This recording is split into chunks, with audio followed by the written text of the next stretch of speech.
Today is a special and auspicious day because every December 8th around the world, the Buddhist communities celebrate the day in which it is believed that the man who would later become the Buddha received enlightenment underneath the Bodhi tree. And in fact, in honor of that, I wore my bracelet, which is made up of seeds from the Bodhi tree, not the Bodhi tree, but a Bodhi tree, in honor of that.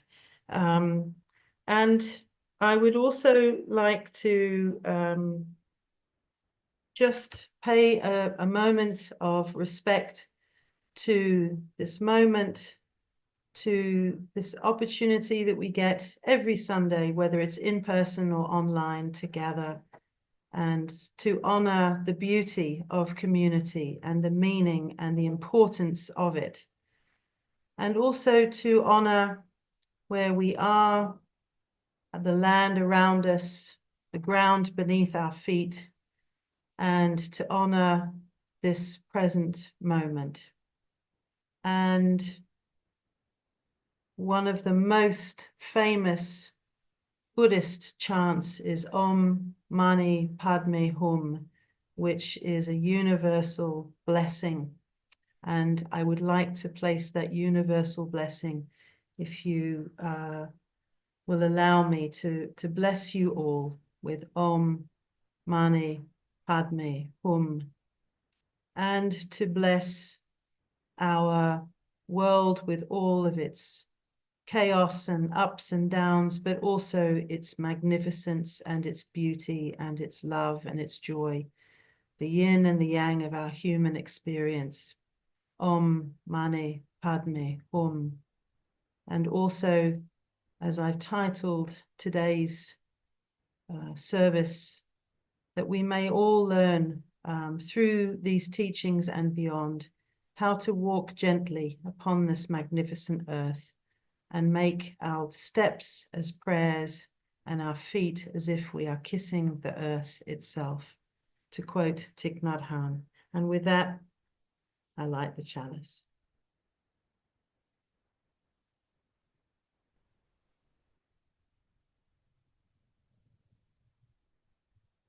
So happy Bodhi Day, everybody. And by way of introduction, I wanted to share a few words of context and background to today's sermon. And to ask why 2,600 years ago, a little over actually, why Prince Siddhartha renounced his royal comforts, his beautiful young wife and newborn baby, and chose the difficult life of an ascetic. He had no quarrel with any of his family members. He had loving relationships with all of them, in fact.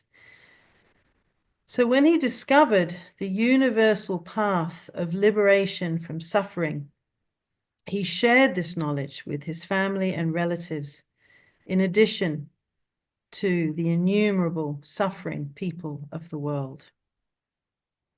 And the sole purpose of his search was to discover the true cause of suffering and the right means of its eradication.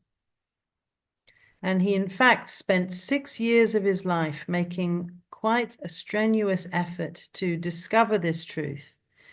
And when he finally found the real solution, sitting underneath the Bodhi tree, some of his followers who had taken up the life of the ascetic seeker themselves said, you sit all this time for this? It's too easy.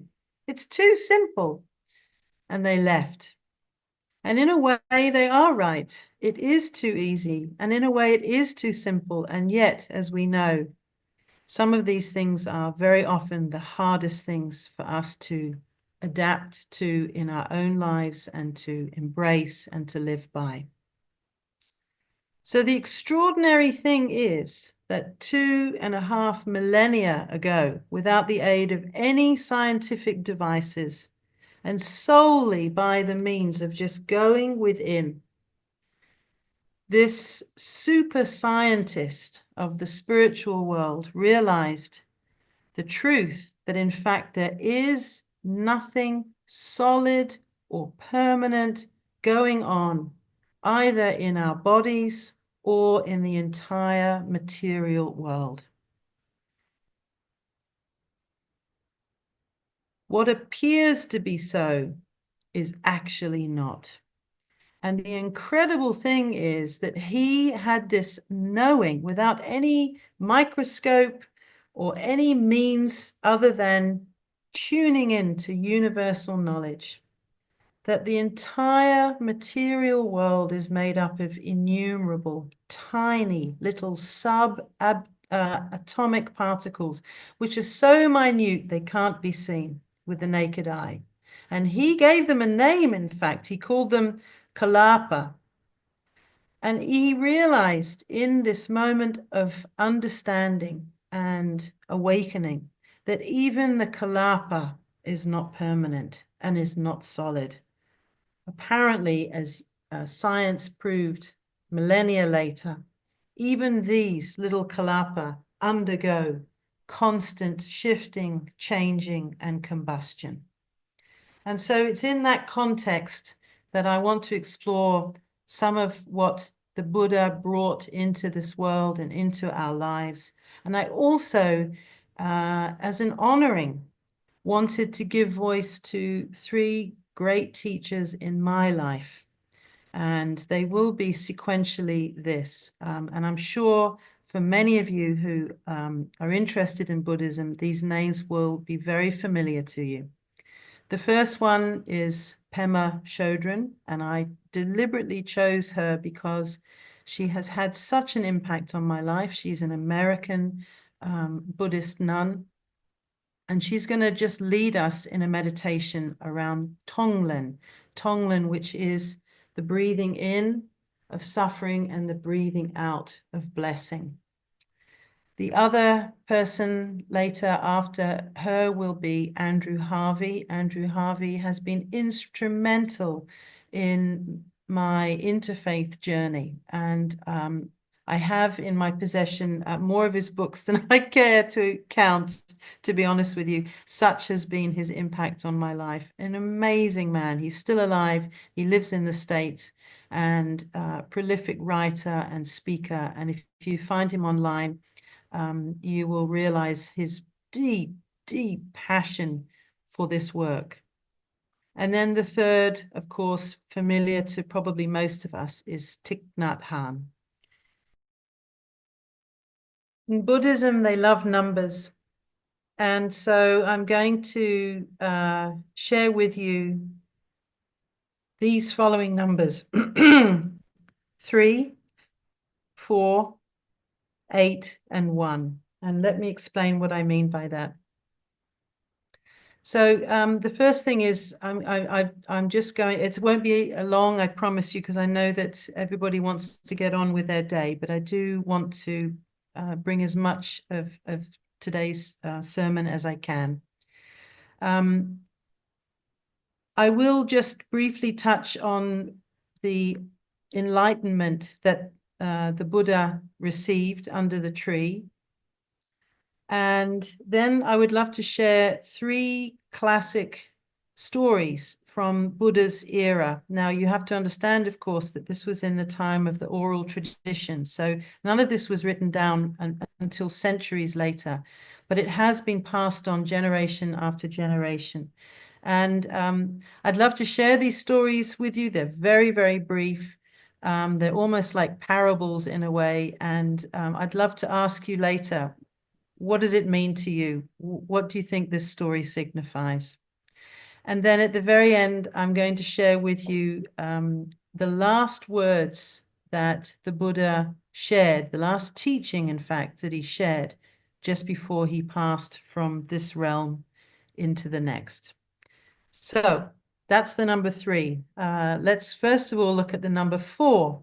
And what happened when the Buddha or Siddhartha, before he became the Buddha, had noticed, of course, is outside the walls of his incredible palace were so many symbols of suffering. There were three in particular that really kind of ate at him, and I think woke him up to the fact that his was a very privileged life, and meanwhile there were others in the world suffering a great deal. And it really explained, as I said earlier, part of the reason why he gave up all that he gave up, because he was so intent upon finding out these answers. And there under the Bodhi tree, after 6 very, very long days, almost exhausting himself to the point of death, he had his aha moment. And here's the number 4. He realized what they ended up calling the 4 noble truths, which I think are familiar to so many of us. The first one is this, that suffering exists. The second one is that attachment and craving are the causes of this suffering. The third one is that there is an end to suffering. It is possible, it's achievable. And the fourth one was the path on which to achieve the end of that suffering. Now, here comes the number 8, and that was, for many of us know, the 8-fold path. And I'm just going to touch upon them very quickly. I'll tell you each one as we go along. So number 1, they all begin with the word right or correct or perfect, but usually it's right. So the first one is right view. To develop a clear and accurate understanding of the nature of reality and the law, of course, of cause and effect. Number 2, right intention. Having wholesome intentions and motives and aligning one's thoughts and aspirations with compassion and generosity and the pursuit of spiritual growth.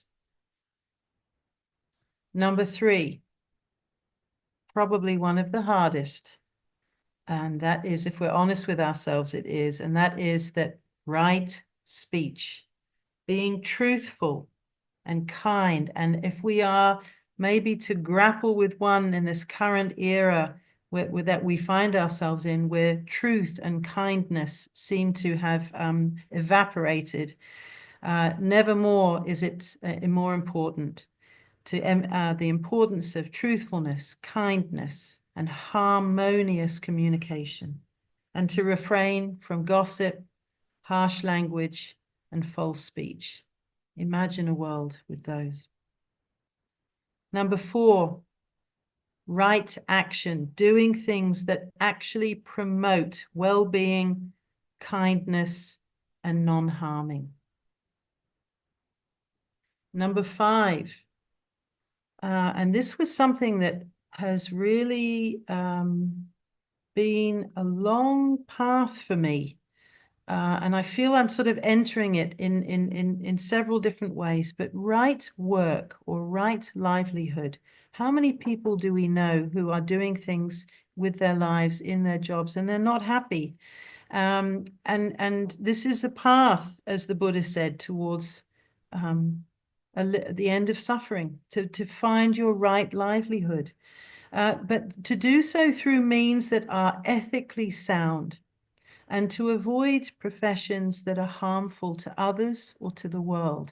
And I want to pause just ever so briefly here and tell you about my roommate when I lived in Australia, Scottish guy called Blair, who had been working in the mines, and his area of expertise was fixing the machines that literally gouge out the earth. I mean, these things are stories high. And they basically destroy the earth looking for the minerals and the resources so that we can plunder them.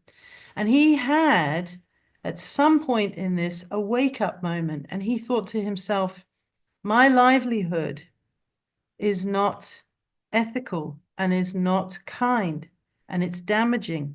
And he just lost the ability to do it anymore. And I guess no surprises, he ends up moving from Western Australia to Eastern Australia and becoming a yoga teacher.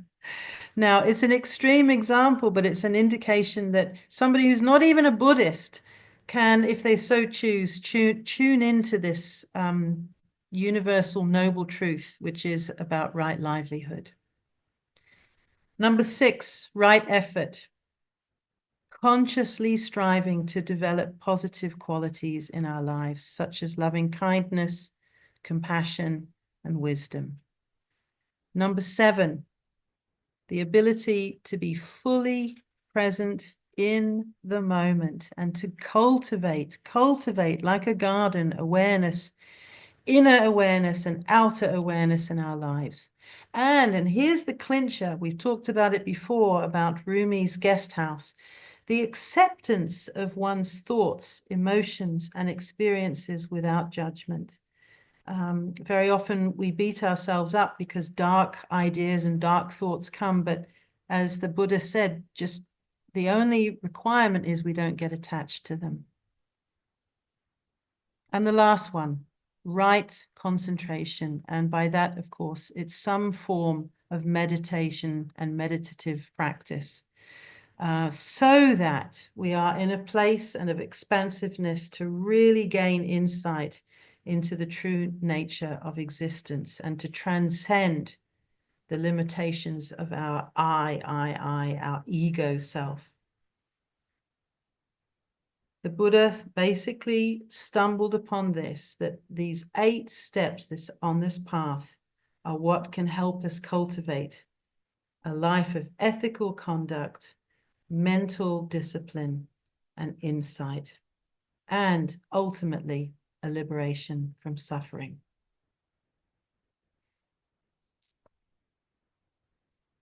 We'll touch on it at the very end, but if you were to boil all of this down, it comes to these 2 things. Number 1, the illusion of self. There's not anything wrong with individuality, but there's something inherently wrong with the sense of individualism. Me. It's about me. And embracing selflessness on the other side of that. An understanding of impermanence. I wanted to play you Andrew Harvey's video because, as you saw, there were all those beautiful sand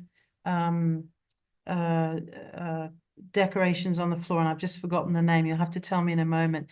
And of course, at the end of it, after days and days and days of lovingly putting this sand in those beautiful patterns, they then sweep it up. To remind them as well as us that everything is impermanent, nothing stays, everything is changing, and that we ultimately have to let go of that attachment. It reminds me so much of the essence of the South African traditional understanding of what they call Ubuntu. Now, how on earth could some of the tribal knowledge systems there in the base of the African continent know about what the Buddha was discovering? But it's the same universal truth. So very quickly, my 3 stories. If we have time, let's check. Yep, we do. Just a couple of minutes. The first one's called The Buddha and the Astrologer. And the Buddha had decided to rest under a tree, and the tree happened to be not far from a river. And at that very same river, an astrologer decided to go and cool down on a particularly hot day. Now, he was a very astrologer of great note. And it turns out, amongst other things, he could read people's fortunes by looking at the bottom of their feet. He saw a footprint next to the river and said to himself, my goodness, I can see this person's life in their footprint, and I can see that this is the footprint of an emperor. And he was so blown away, he started to follow the footprints, and eventually, of course, led him to the tree under which the Buddha was sitting. And instead of seeing an emperor, he saw a monk. This not frail, but quite diminutive monk sitting in very sparse clothes with nothing around him. And he said to himself, either my astrology has gone very, very wrong, or I am being fooled. And the Buddha said to him, who are you? And he said, I'm an astrologer. And who are you? The Buddha said, I am nobody. I am just a nobody.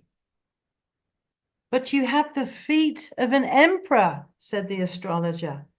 You should be conquering the world. And the Buddha said, that I will, but not by conquest. I am the emperor of the world. And the astrologer said, but you are a monk. You own nothing. And the Buddha replied, I own nothing. I am a nobody.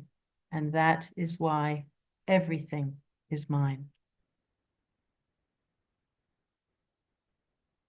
The second story, it almost seems scandalous to say the title, but let me share it with you. It really is a true story from the oral traditions. It's called The Monk and the Prostitute. Sounds like the beginning of a joke, I know, but it's actually the beginning of a story.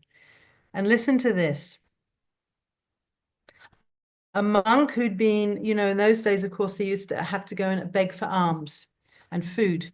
And one day a prostitute saw a monk who was one of the Buddha's followers and said, come in. Well, of course, the monk was all distraught and didn't know what to do. So he ran to the Buddha and said, this lady is inviting me in. Can I stay there?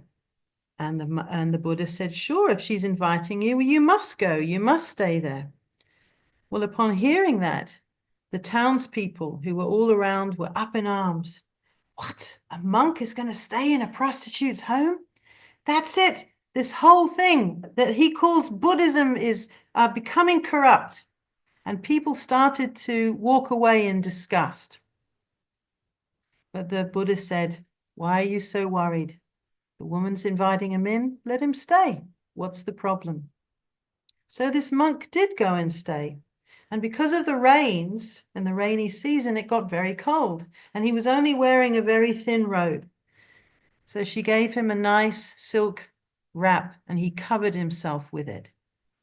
And when people saw this, they took evidence that he was going astray. Then she cooked him nice food and he ate. And in the evening, she danced for him. And he sat watching with the utmost attention and respect. And when people heard the music, they thought that he had fallen. Time passed, and when the rain stopped and it was time to move on, the monk came to the Buddha with a fellow female monk.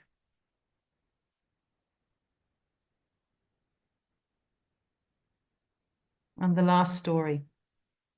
A mother asks the Buddha to revive her dead son.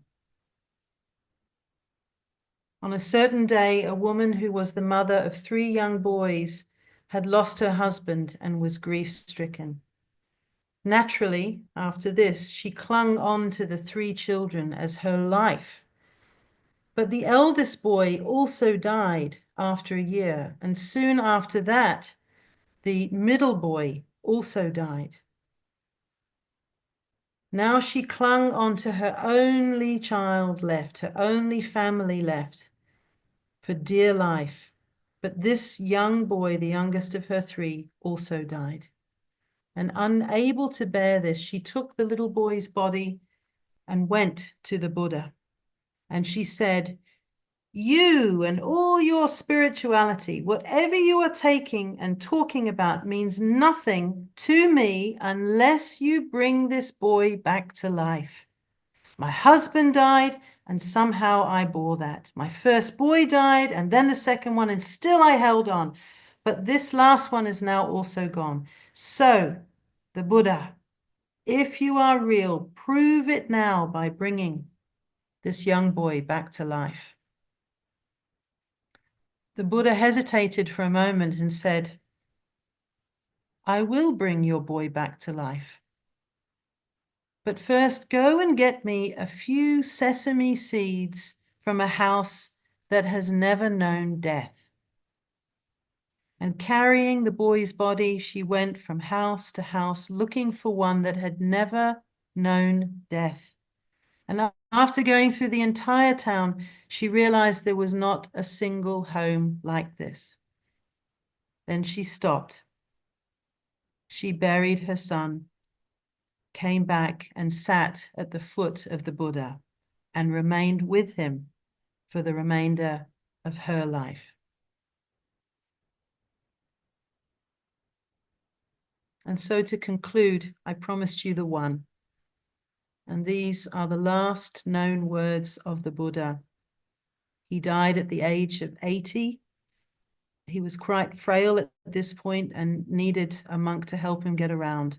And it was with this monk in front of a small group of followers that I think he knew he was about to die.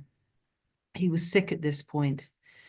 And he gave them his final teaching. And the precise English translation, of course, is hard to do because it's, of course, open to interpretation. And it was spoken in Pali, which is the language of ancient India at that time. But he said this: "Behold, this is my advice to you. All things in the world are changeable. They are not lasting. Work hard to gain your own liberation."